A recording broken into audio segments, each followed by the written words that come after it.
Thanks for joining me. Hopefully you watched the other episode like this first episode. I'm not sure how I'm going to post them and the descriptions I'm going to put on them, but I'm going to start this little series here of going through and reintroducing basic deer management. My name is Kasey Thren. I own Complete Deer Management.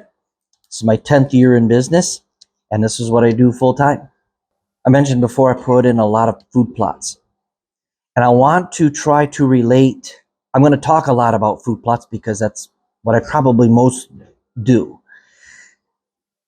When a new client calls me and when we start talking about a plan, and I get called this for a variety of reasons, I start with my suggestions right off the bat. Number one, I think everybody needs a perimeter line trail for hunter access. We can set up a property absolutely perfect, but if you can't get into your stands scent free as possible and without being seen, then the game's over. I don't think hunters give deer enough credit sometimes with their surroundings, where they live. Where they live, they know better than you. I live and hunt on 20 acres. The house is almost right in the middle. I hunt the back half of the property mostly. Front half of the property has a utility line going through it. It's where I put some food in, put some food plots in, and it's a long, skinny, narrow 20. I do have a nice little swamp in it, and that's kind of my key, or my heart of the property, if you will. And before I got it, it was logged, so it was clear cut. So I have a good mix of popple, aspen, young. It's probably pushing 15 years old. I've only been here 9 years or 8 years, 9 hunting seasons. And we have some maple, some oak, some white pine, and a nice little trail system. I can't hunt my property at night in the PM hunt because deer come back here to bed. So a lot of the doe family. And I don't host a lot of bucks. Bucks like a different landscape, and they don't really want to be bothered.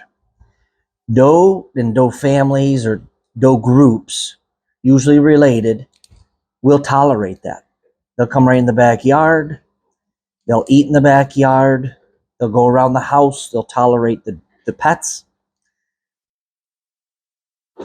And the bucks necessarily don't. So I kind of key my hunting, the biggest hunting success I have is in the morning hunts and during the rut. Seeking phase, I have tons of licking branches and mock scrapes. And so, because the does are here, and hopefully I don't have too many doe, and I can get a hot doe, I can get the bucks in. As I go along doing these videos, I will try to get down to the details of what I do for success on this smaller piece of property. Maybe I should, include my experiences a little bit more, because really I plant some food on the property. I have planted some switchgrass borders along the road, just some screening basically. I plant the logging trails with a little bit of cereal rye. But the biggest change I made was how I hunt the property. It's not that I can't go out and scent control. I've worked relentlessly on scent control. I'm still not where I want to be. It's pretty good, but other days isn't. I just kind of go off most recent information on trail cameras. I looked at the weather patterns, and I can usually see deer all day because I figured out how the deer use the property, and I figured out what deer will tolerate. I understand that a lot of hunters can't do that. They live far away from their property. They work a lot. And I know you've probably heard this before. Man, you should schedule some time off between this date and this date. I think if you have a job and you got to set some days off, if you could talk to your boss and say, look, I want some days off coming up, but I don't know which day. Look at your weather patterns. Try to hit those day or two weather patterns. Trail cameras help with that. If you're far away, the cell cams, if there's a deer on your property, if there's a buck on my property and it's what I would like to shoot, I try to get out there as soon as possible because usually that don't last only 24 to 48 hours. All right, I'm going to back up just a little. When I say I see deer all day, I can see deer, let's say, just shortly after daylight, and they walk away, and I assume they go bed.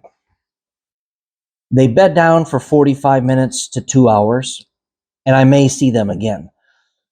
So I may not see deer the entire time, every minute, every 15 minutes. No, that I should clarify that. But I can see deer at 11 a.m. Let's say I seen some at 8 a.m. Maybe I seen some at 10 and 11. Maybe I can see them again at 1, 2. So that has happened. Buck I shot this year, I shot it at 11:30 in the morning. It was 45 minutes behind a hot doe. All right, I'm going to wrap this episode 2.0 up and kind of talk a little bit about deer age. And there's a little bit of difference between doe and buck. So when people talk about buck mature,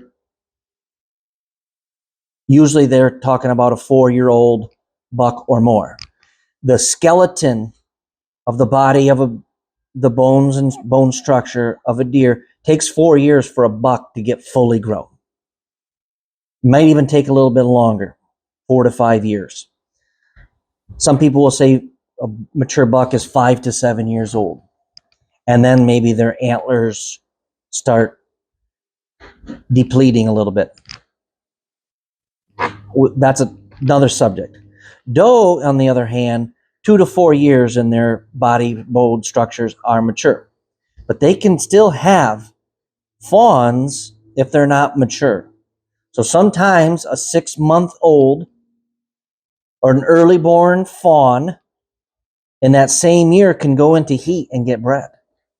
If they get, here I go with some facts, around 77 pounds average.